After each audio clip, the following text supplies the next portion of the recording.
I'm Effie Parks. Welcome to Once Upon a Gene, the podcast. This is a place I created for us to connect and share the stories of our not-so-typical lives. Raising kids who are born with rare genetic syndromes and other types of disabilities can feel pretty isolating. What I know for sure is that when we can hear the triumphs and challenges from others who get it, we can find a lot more laughter, a lot more hope, and feel a lot less alone. I believe there are some magical healing powers that can happen for all of us through sharing our stories, and I'll take all the help I can get. Once Upon a Gene is proud to be part of Bloodstream Media. Living in a family affected by rare and chronic illness can be isolating, and sometimes the best medicine is connecting to the voices of people who share your experience. This is why Bloodstream Media produces podcasts, blogs, and other forms of content for patients, families, and clinicians impacted by rare and chronic diseases. Visit bloodstreammedia.com to learn more.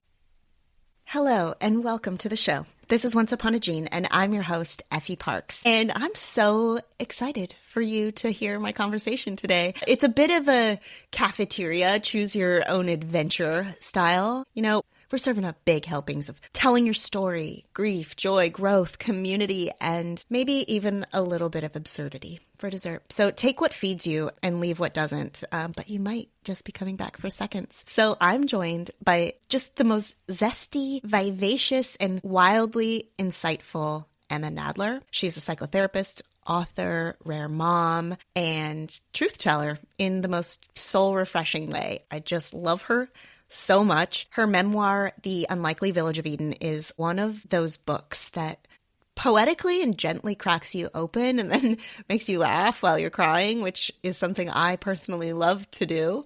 It's about what happens when life completely reroutes and how we find love and meaning and connection in the mess. So I really hope you enjoy this conversation as much as we did. Again, we're talking about storytelling and how it can heal and how grief doesn't cancel out love and how caregivers are in this for the long haul. There's a lot of connection here.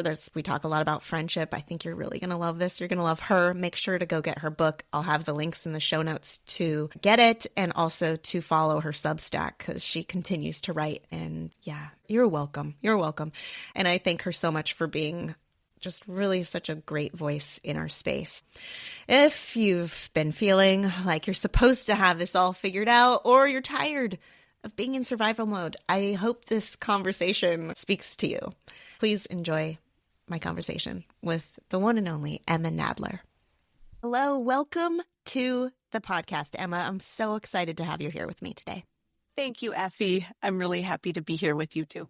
I was just telling you before we started recording that I genuinely believe that things happen exactly when they're supposed to. And I know you sent me your book like years ago, and I love it. And it stays on my desk along with a lot of my other books from families and parents. And yeah, I'm sorry it took so long, but I also think that what we're going to talk about today is so perfect and timely. And I'm so looking forward to chatting with you. This is so great. And it's just continues to be such a delight to get to have these conversations. And so I'm really actually quite delighted with the timing as well. There's something about you that I love so much. Your energy, like I just feel like you would be one of my couch friends, you know, like one of my girlfriends that could just come over. We wouldn't have to talk. We wouldn't have to get out of our clothes. We could just eat chips and salsa and watch something stupid. There's something about you that I totally just feel in my girlfriend soul. I'm so up for that. And I really love a good couch. Like I actually just got a different, bigger couch just because of my love of a couch. Like we needed me too. It's just like, why wouldn't you, if you couldn't like have a huge couch so everyone can sit around? Totally. Especially when your medical kid maybe ruins half of it from some unknown expulsion of bodily fluids. The fluids this home has known. Like sometimes someone will spill some water and they're like, I'm so sorry. And I'm like, water? Like, are you kidding? Like that didn't even come out of your body. Like, fine. Like, dump it. Oh my gosh. Same. Okay. All right. I have tears in my eyes. I'm laughing. Okay. We're not going to go into your most beautiful book, but I am going to link it and I want everyone to buy it. You are so gifted in storytelling and I just love the way your brain works. The book is called The Unlikely Village of Eden, and every single person who has ever felt something deeply or faced any type of adversity, or of course a parent or a caregiver, needs to read this book. So Thank you. yeah. Oh my gosh, it's so beautiful. And I want to reread it because I read it like forever ago when you gave it to me. So how did writing The Unlikely Village of Eden like shift something in you? And not just obviously as a writer, but as a mom and also a therapist. Writing the book really changed my life. And I'm such a firm believer in telling stories, and especially in our community, telling our stories in any way that we can. So sometimes it's like, if a book speaks to you, great, but it could be just talking and sharing and like letting people into your world. And this was like a way that I got to do that. And some of my friends read it and they were like, because I had shared it with them, but not in a long form narrative. And so even people who were closer with me, I felt like I got to be seen in this way. That's kind of, I mean, it's so amazing when it happens, but so much of our work and our lives as caregivers are tucked away. And so it felt really powerful for me to get to put it out there. And it actually has made my relationships a lot better. I'm such a soul sister of the storytelling piece. And it's obviously where my work was birthed from, and I can't agree with you more. What do you think happens, when we finally start naming it and telling our story? Like, why is it such a powerful portal for healing, but also for helping others to, understand?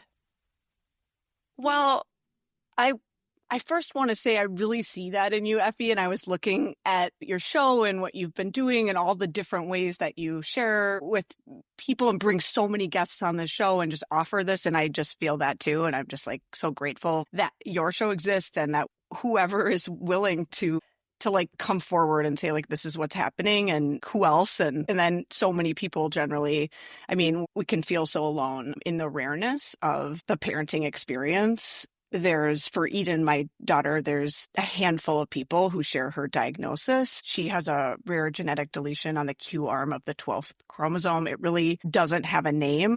There's some syndromes that are similar, but it's so rare it doesn't even have a name. And there's a lot of people living that. And I think it feels good because even if there's differences, which of course there always are differences in human experience, there's so much we can relate to within each other. So I think that's why it matters, because then it's like, yeah, like, right. Like, thank you for naming that thing that like, needs to be named. And so I think we can all do that for each other. Totally. Thinking about naming it, I know for me, when I actually used the word grief and realized that was what was sort of happening to my body, it changed everything about the way I moved forward. So when did you first realize that you were grieving and not just like managing it and surviving it, but really, truly, genuinely using the term or feeling, the enormity of what grief was? It's such a good question. Like, my first thought is right when I got a phone call from the geneticist and I was on vacation in beautiful, sunny Palm Springs, California. And all of a sudden I'm like sobbing near the bougainvilleas because it basically just said, your child has something big. It's something that's going to be life altering. We don't totally understand it. And like, maybe book an appointment. Like it was a hard call to get. And I think the doctor who called was as gracious as he could be. I could tell he really felt for us and he was very kind, but it was so shocking. And it felt like everything that we had planned for her life and for our lives fell away in one moment of this call. And I think a lot of people have that, like the before and after of getting news. And then, it's not going to be the same. And so I felt like that moment, I can still, like, I remember the cheeseburger I ate afterwards, which was like, I wrote in my book, like, why would you have a salad at a time like this? I was like, I guess I'm having the burger. Like I needed to eat. But now it's like, I still can remember what that was like and how much I didn't really want to, indulge in anything, So I think I felt that as grief right away. But I really appreciate people like you who can also see there can be grief and there can be joy and there can be so much like hope and so many things at once. And we don't have to relegate it to one thing or experience. And grief doesn't mean it's not about love. I mean, maybe it's about love in that we feel grief intensely when we really love, but it certainly doesn't take away from that love. Yeah, I feel like you sort of have like this grounding and this strength when you start understanding really what you're feeling and what you're going through, and even just naming it or letting it be. But I wonder, let's talk about healing and storytelling and also how it can loop, right? Like how we can get sort of put in a loop. So how does telling our story, how do we know when it's healing and when it's keeping us stuck in that loop? When telling our stories? Yeah. Yeah. Interesting. Like I think about, sorry to interrupt. Yeah. You talk about how there's all of the things, right? Like the grief is also joy, and there's also all of this stuff that grows from all of it. But I feel like it can be very easy to get to that point where you felt like you have achieved something good for your soul, but then are you continuing to move and evolve from that story? Are you sort of retelling it over and over to yourself? I could talk about this for like the rest of our lives. I find this question fascinating because I think you're right. Like maybe one of the questions is, how do we continue to let our stories evolve? Like, I think that's interesting to me. Like, I work as a psychotherapist and I'm really interested in narrative therapy and like, how do people own their own story? Like, what is it like to continue to be the agent and author of your own story and not let the story just happen to us and get to have a say in where it goes? So I guess what I think about is, how can we continue to evolve and like let the story develop? Yeah, I mean, I think, we're so encouraged to be honest and to be seen and to speak our truth. But I've also experienced it myself, but noticed that sometimes it can become our whole identity, right?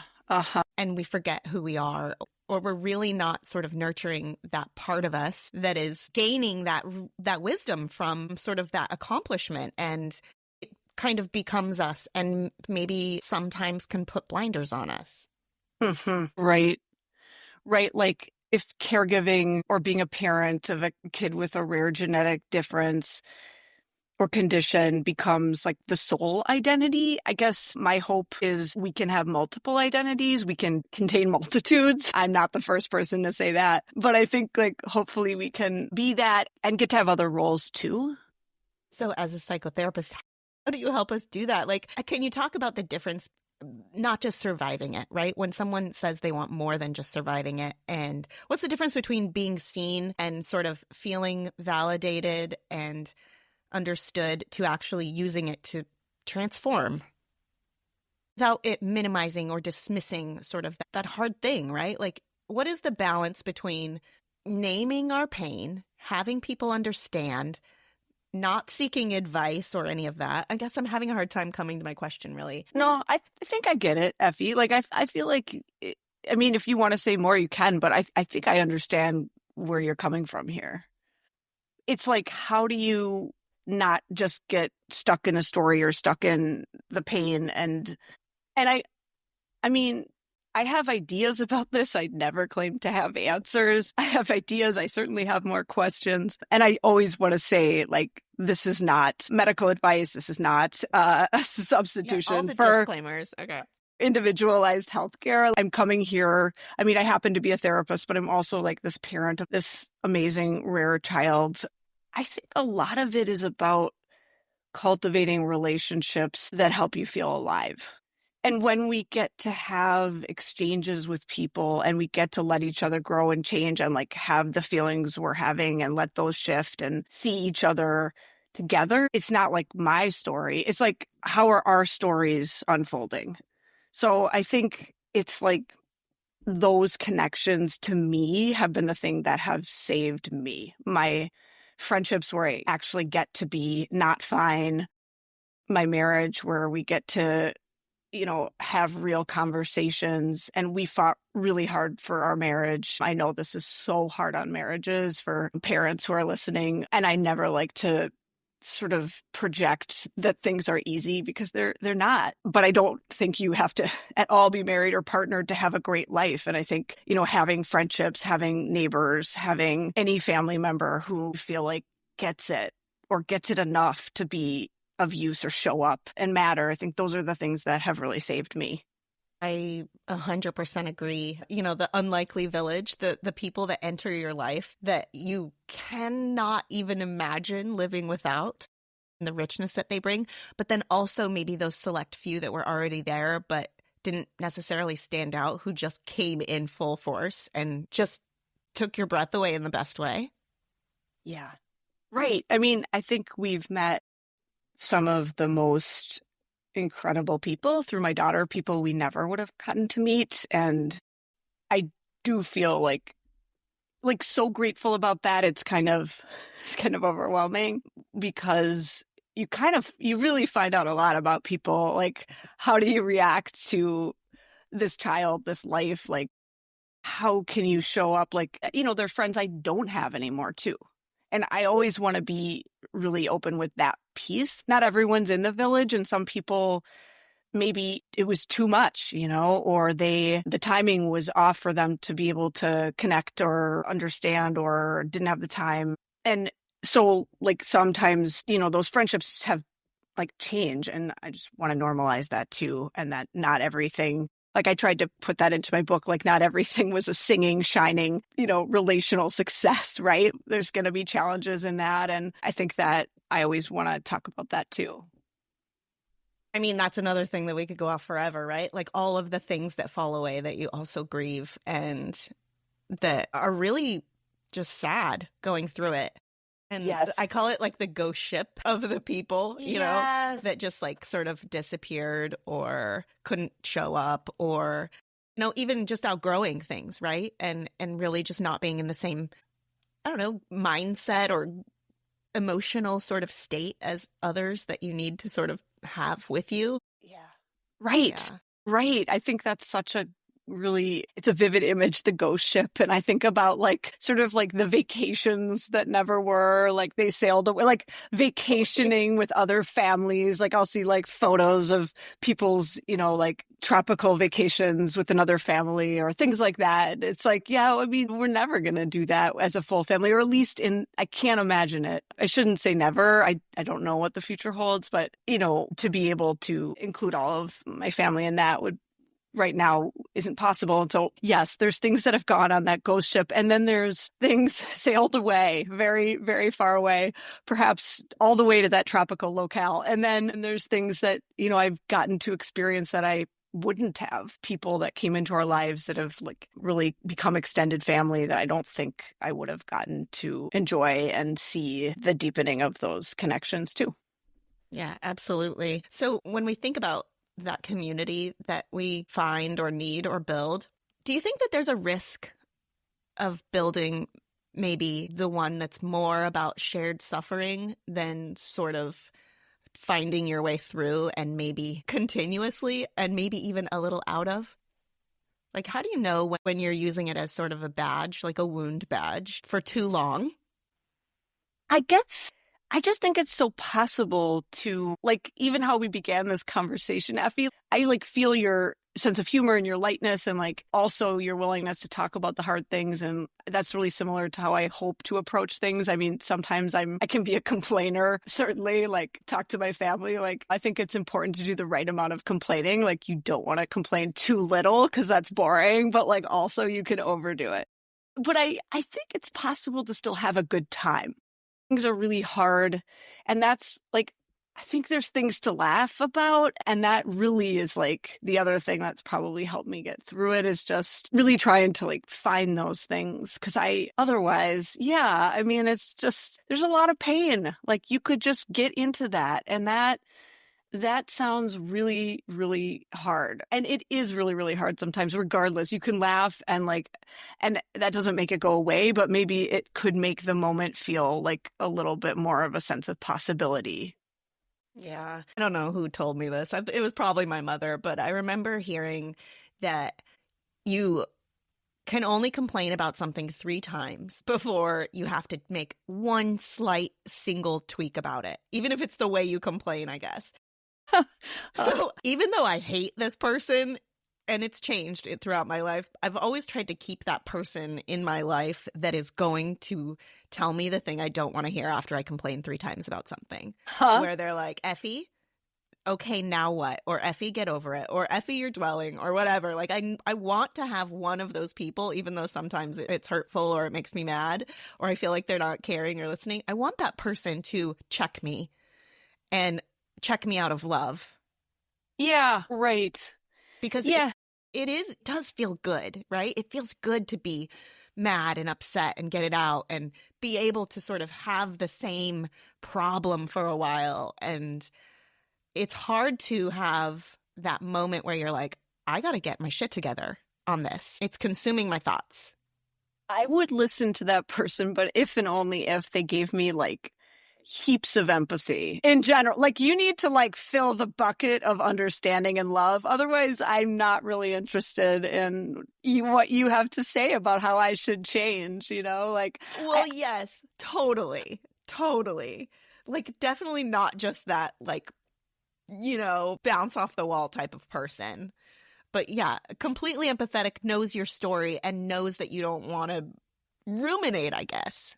Right. And maybe there's something hopeful in what, like, the kind of person you're describing that will challenge you, because they don't pity you. They don't think like, oh, this is unworkable. Because I think that is the worst thing, is like the pity. And I think that's the hardest thing I've experienced, is when it just seems like, you know, the kind of like, oh, I could never do this, you know, the life you're living, or like, I wouldn't be able to, you know, it's so hard. And I think that's othering, even though I don't think it's people's intentions to other, but it can be. And so I actually prefer someone to be like, you can, like, maybe there's something you haven't tried. Like, maybe there's still something left that's possible here. I'm always like trying to figure out what else can I do that might improve my life and my daughter's life. Like, I am relentlessly scanning for those things, possibly to a fault, but I do think often there is something you can do, and part of it is just like the way that you're thinking about it.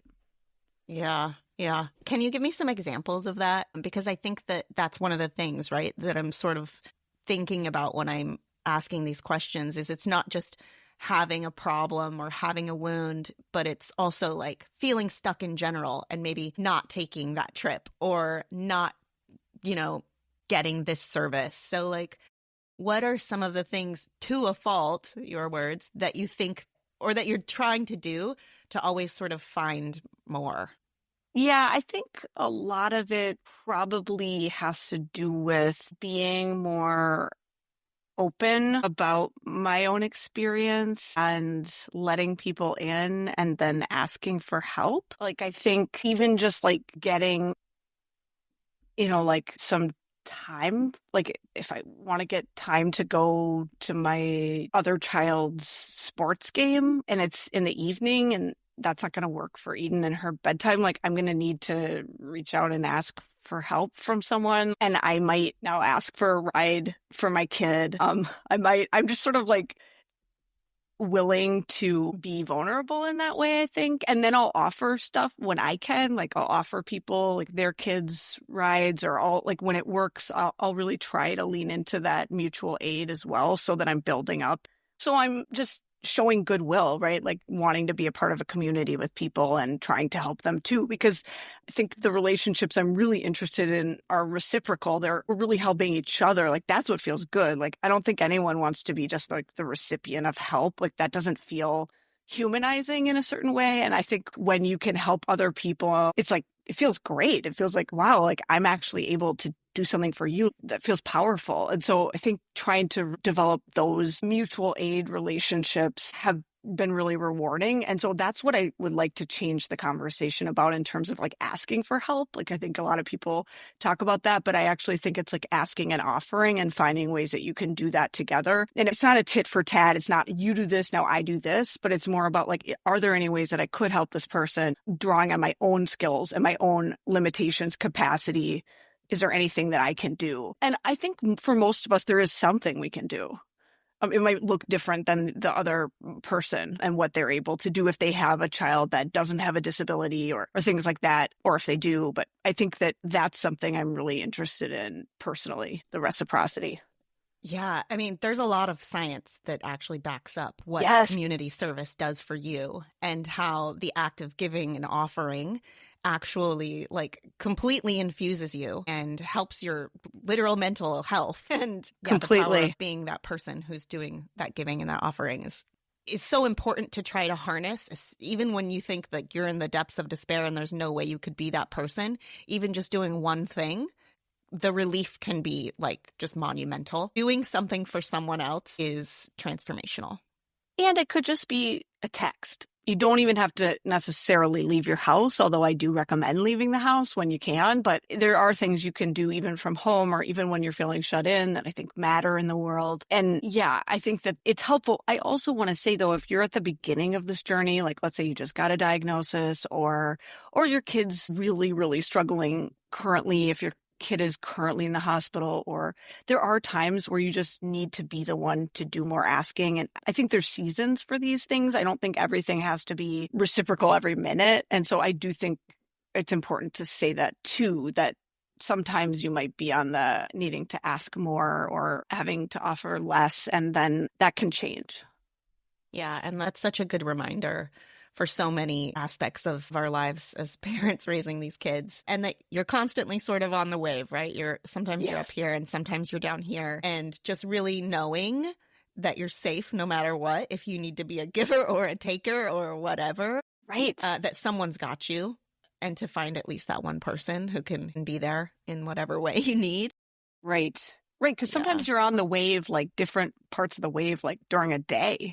Yeah. I remember when we talked a few weeks ago, Effie, and I felt like I was like riding all kinds of waves that day. I was so happy to talk with you, but like that morning had been like just meltdown city from my kid. And so that day felt like highs and lows, and some days are like that. I feel like our lives in this community, like everything can be so big. Like the grief can be so big, the love is so big, the advocacy is so big, the fighting for every single thing that our kid gets is so much. I just spent 7 months advocating for my daughter's wheelchair to get repaired, and like 7 months, and that's how long it took to get a basic repair and try to get insurance to cover it.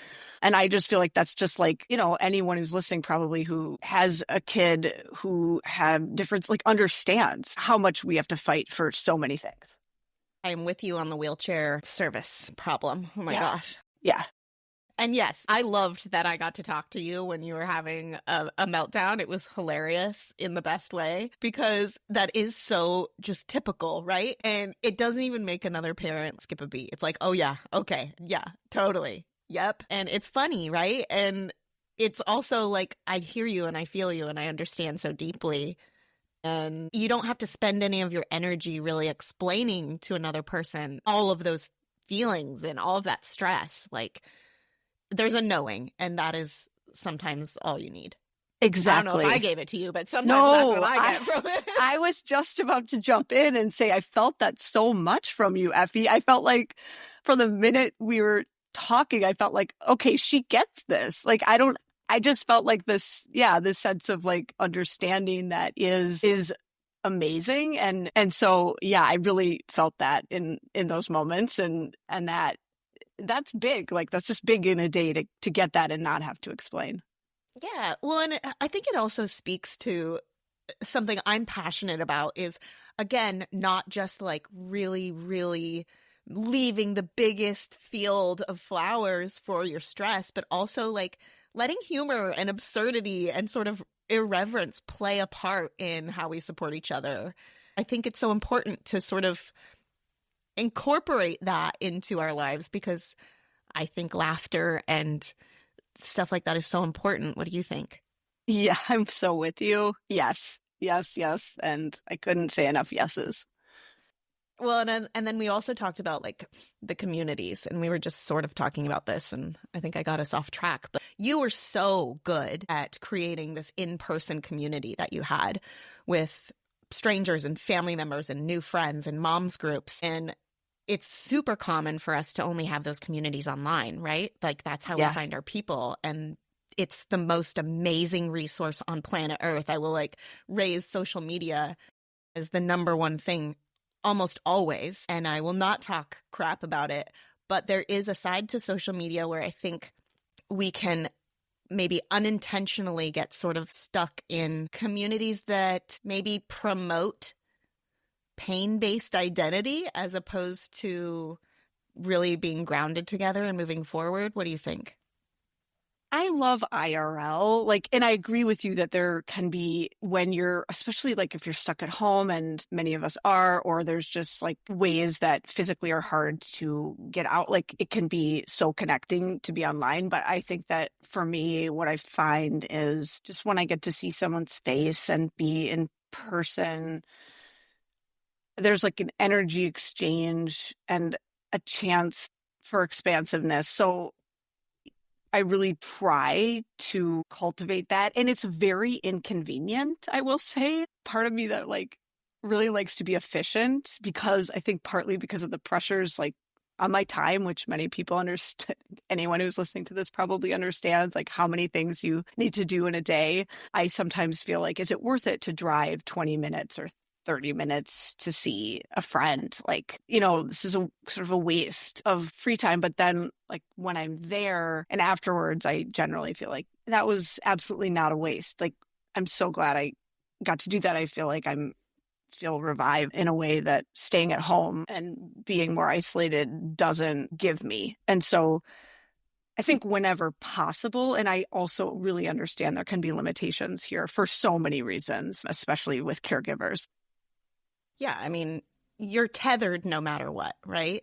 And it's sort of that brave, scary, maybe guilty, maybe exhausted sort of leap that you make to get those moments that make you go, oh my gosh, I should have done this sooner, or I can do this, or I'm going to try to do this again.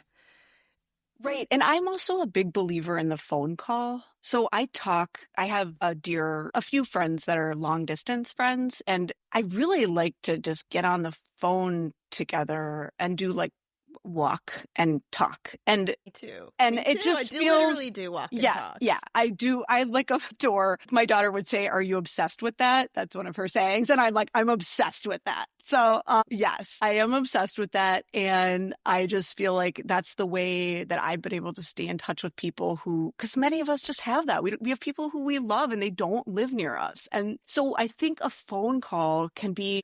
Like that is, to me, I would like that's IRL to me because you're in real time doing something together. And so I think we have to expand the definition of like what is, I think that's in real life to me because we get to have a conversation. So those kinds of exchanges sometimes can be more accessible. And when I've been more shut in with my daughter, when she's had more serious bouts of health challenges, that is a way that I've been able to stay more connected with friends. And I would really recommend that to people who are having trouble getting out or just for whatever reason, like to try to do even a short call and to like name it at the beginning of the call, like, hey, I just have 10 minutes and I wanted to try you. Sometimes that can be helpful too, to like set a parameter if a phone call feels overwhelming or kind of scary, even like just to do a short one at first and see how that goes. Yes. And I really appreciate you explaining the spectrum every time I have a question, because it's not the big thing all the time, right? It's not the big thing almost ever. It is like they're accessible, smaller things that really give you that connection. And I know I've talked about this on the podcast before, but I have been living for this app called Marco Polo for at least 8 years now. So that's how I do it. So I get to see my friends' faces, but I don't have to be available for them for a FaceTime call or even a phone call if I can't or they can't.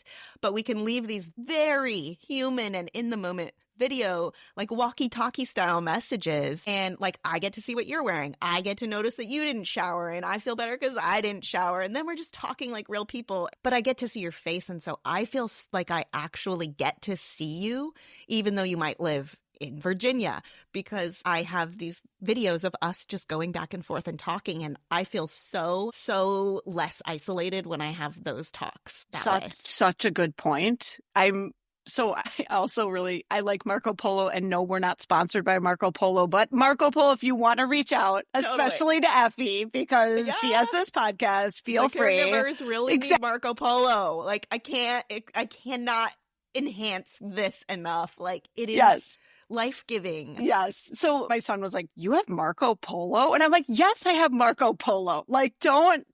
Yeah, I'm in midlife. I also have Marco Polo, okay? It's, I think like whatever, but I mean, if you don't use that app, you could do a video and send videos back and forth. Like you could do that. I have friends who do voice memos and they like to do voice memos. There's so many ways to communicate. And so it doesn't have to be one way. I think just any way you can get in touch with people. Yes, totally. You know what? Good point about the voice memos too. I'm not necessarily one that leaves voice memos, but like I have friends that are, and like I think about my friend Delena's voice messages that she sends me. And like yesterday I was listening to one while I was just cooking, and she has like amazing music playing in the background, and I just like felt like I could sense her energy at home, and like yes, it adds so much when you can hear and see and sort of have the visual in your head, right? And it kind of takes you out of whatever headspace you're in a little bit. Yes, completely. And I'm also a big podcast listener too because of that, because it's like sometimes you just need to hear a human voice and sometimes you can't call or there's reasons that don't make sense. And I actually feel like that has helped my life a lot too, is putting on a podcast, especially if I'm ruminating or just thinking on something and I'm like, I gotta like just get out of this and try to get another perspective. And so like there's just so many ways to, I think, just get out of the moment when you need a break. Totally. I mean, I love a good podcast. I know you do. Do you have a top 3 recommendation for anyone? Well, in terms of what I enjoy, I really like, have you heard Good Hang with Amy Poehler? No, but I did see like an ad about it somewhere the other day. Yeah, I loved the episode with Rashida Jones, especially. Okay. They talk a lot about their friendship. And the other part that I loved, and I actually just wrote about this in my Substack, is that Amy Poehler says that she sees all these guys putting in like very little effort. And she's like, okay, I'm going to read this to you. She said, one of the reasons why I want to do this podcast is I've watched so many men give the bare minimum. I'm truly giving 25%, which for most people is 75%, but like enough is enough with the 100% and enough with improving ourselves and listening to stuff about how we are just supposed to get better and better and better. So I just feel like, what if we were okay as we are and we could just enjoy it? And so she's just having a good time on this podcast. This is like just her talking with comedians. And sometimes I just want to be in that mental space where, yeah, it's not about improvement. It's just about being and enjoying. So that one, I like that one for that. I mean, that's couch friend right there. Yes. That's the food you need in your soul. Yes. Right there. Yeah. You named that exactly. That's couch friend. Yeah. That's just existing and being in it and like, yeah, sort of reveling in the time that you're in whatever way that looks like. Right. Right. If you also like happen to be on Saturday Night Live, you know? Yeah. And a glam squad. Yes, exactly. Like if you happen to be like one of the like funniest humans. And I've been listening to IMO with Michelle Obama and Craig Robinson. That's Michelle Obama's brother, and they have they're siblings and they talk all about relationships. And what I really like about that one is they talk a lot about what is a good life and that a good life can look a lot of ways. And that is for me kind of the core of what I care about, is just like, how do we make a good life when life doesn't go to plan? And again, a good life includes all the grief. Like it's not about just being positive all the time at all. It's just about being real and living our lives and knowing that can look so many different ways and like working on accepting that, which is like never an arrival. It's always like, just for me, at least, I think for most people. So there's that one. And then the one other one, I'm just off the top of my head, probably Dear Nina, conversations about friendship. Nina Badzin is a friend of mine. She lives here in the Minneapolis area, and I love thinking about friendship. And she's just like, as my daughter would say, she's obsessed with friendship. So she just is having a lot of different cool, fun guests that talk about relationships and friendship in particular. And that's, to me, so fascinating. So yeah, they're not in the caregiver space, but I think they're in but we're in all the spaces, right? And I love this podcast. There's just so many great ways to think about things. Oh my gosh. Okay. Thanks for all those hot tips. And I love so much of what you said, and friendships for sure. And also about just presence, right? Like, what is a good life? What is it? It's not perfection and progress charts and, finally getting your wheelchair fixed is part of it, right? It's about going through it and laughing at it and being mad at it and noticing when there's joy and when it's quiet, and just, I guess, really including everything and not necessarily building off just one thing. Yeah, right. And really insisting that our children can have a good life and we're going to help them, and insisting that we can too. And it's just going to look different than what we thought. And there are days where you'll have to convince me, right? I could really believe this, and some days just feel really hard. And so, but I like to keep coming back to this idea mostly because it gives me hope that, yeah, even though I have a child who has suffering that I can't change, and that will always haunt me, it will always haunt me as long as she has to endure that. And also I get to be a part of this child's life and love her so much. And so, yeah, it's just, it's complex. It's complex. I call it BF and AF, before Ford and after Ford. And yes. I think I'm always going to be in every single state of it, the before, the during, the after. And I'm constantly pulling from all of them and changing my opinions and changing just how I'm moving through it. It's really interesting to notice, right? And I love the word insisting that you said, because you can't fall down in that deep, dark hole and stay there. It's easy to do that. It's easy to get just obliterated and think about the enormity of the feat to get out of it and not be able to do it, or not feel confident, or not feel supported. Yes. Yeah, and to be mad at everyone who seemingly doesn't have to witness a child struggle or suffer. But I also think, I love what you said about you're in this, before Ford, after Ford, with Ford, that all those things kind of exist at the same time. I'm just that makes so much sense to me. I just really appreciate that perspective, because I think that's the complexity that we deserve. I don't want to do one thing. I don't want it to just be grief. And yes, grief there's a saying, I didn't invent this saying. A therapist once said it to me, but she said, the grief can take up a room, but try not to make it take the whole house. So how does that happen? That it can still have some space, but maybe it just really working and insisting that it doesn't take everything all the time. Totally. Oh my gosh, totally. And I've just been not constantly, for about the last year, I've been really focused on thinking about the idea of the evolution of a caregiver also, because I feel like what caregivers talk about a lot is how do we change the narrative about our kids and their worth and disability or whatever. But I feel like we're missing a piece a lot of the time on ourselves and the long haul of this. How do we really grapple with the fact that this is such a long haul? This isn't moments of active, events. It is. Those are all happening. But how do we really sort of, exist in knowing that this is a long haul, and we have to figure out how to continuously have a growth mindset, I guess, for lack of a better term, because this isn't ending. Even if you lose your child, right, and have, the worst thing happen to you, you're still there. You're still a caregiver for life. The thing is still happening. So how do we best sort of equip ourselves to really sort of think about our best life again, that idea that you had of living your best life? What are some of the things that we should think about at night when we can't sleep? Yeah, totally.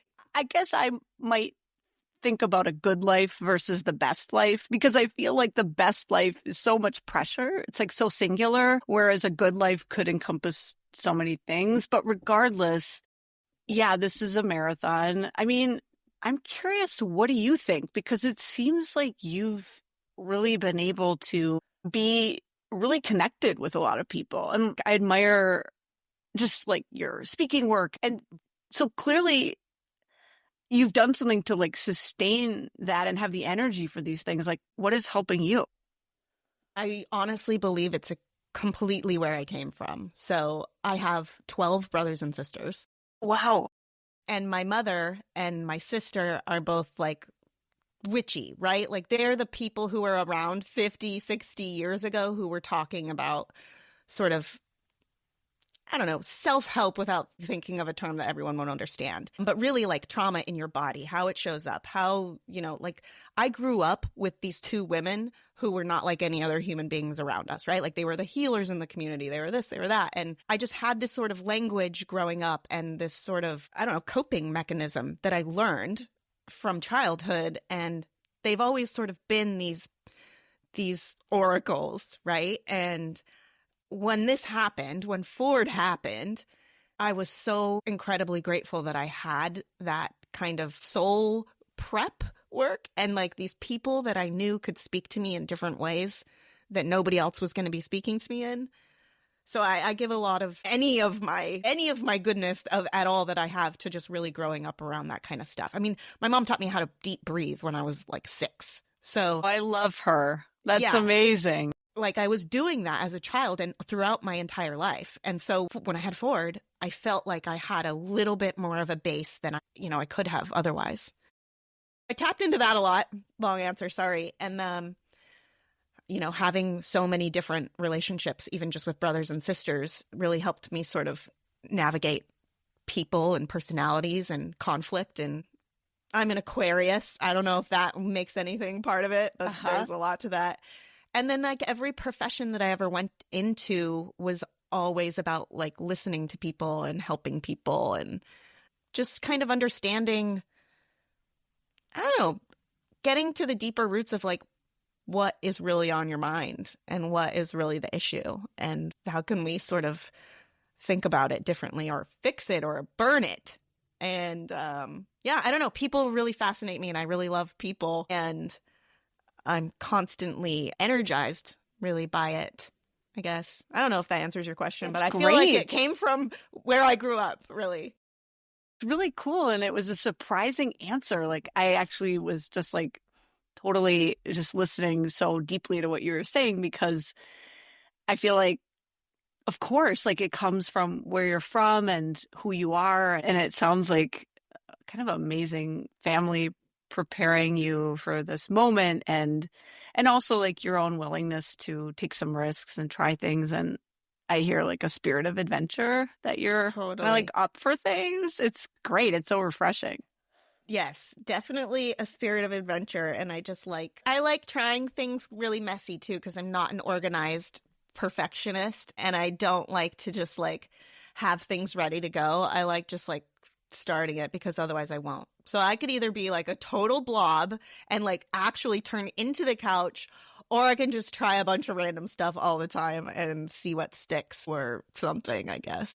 It's just great. It's so great. Just right. But it's working. I mean, like you're doing a lot and it's awesome. Well, so are you. And I just think that you have such a unique voice and even your book is so different than most of the books I read for families like ours. And it's such a refreshing, relatable, and also adventurous take on things. Like, I feel like you're feisty. I feel like I think you just bring a really important piece to the caregiving world. And I want it to be more of a conversation. Like, I want to see the evolution of sort of the journey map of a caregiver and have maybe a better look through the, like, whatever those things that are on the pirate ship where you can see really far. Yes, like, yes. I want caregivers in the beginning to maybe be able to look through that and have a better sort of, I don't know, voyage, just even a little,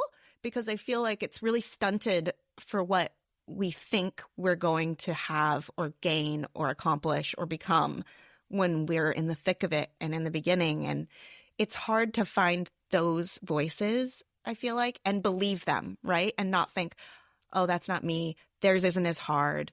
Or I just want there to be more stuff like beyond that families can look at because I care about them deeply and I worry about everyone's thinking.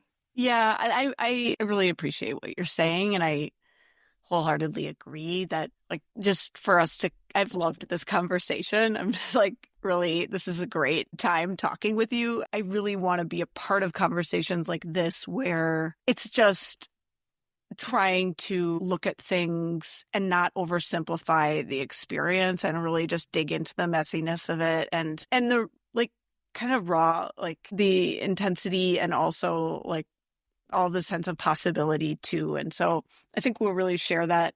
And yeah, I just appreciate finding that and seeing that in others, like just wanting to not make it fit into a neat little box that's about, it's a healing process and you go through it and then you're just completely healed, like with grief or something, right? Like, it's like, I want to be like, yeah, and I don't know if there's an arrival point to any of this, but I really want to help each other along the way. Amen. Totally. Yeah, it's not like a beginning and an ending. I think we can really appreciate everything that's like wholly in between, right? Like, I think those are really the nuggets that give us wisdom and might even just change the smallest thing, like calling that person and asking for the ride, for now on, so your kid can participate in something or whatever. Like, those are the things that make action and that build sort of like a sense of self and control and, like improvement. Mm-hmm. Yeah.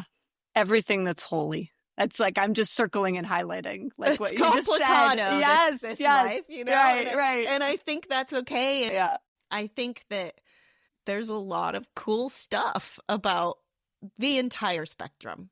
And obviously there's a lot of really horrible stuff. But I think that, again, is when we really need to harness those people that we've brought in or whatever it is. Yeah. Live another day, like it might change tomorrow, might feel different, a little bit different. And who knows where this adventure is going to bring us. I never knew it would bring me to talking with you. I just never know what a day's going to bring.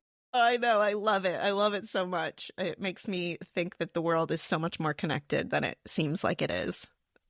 Yeah.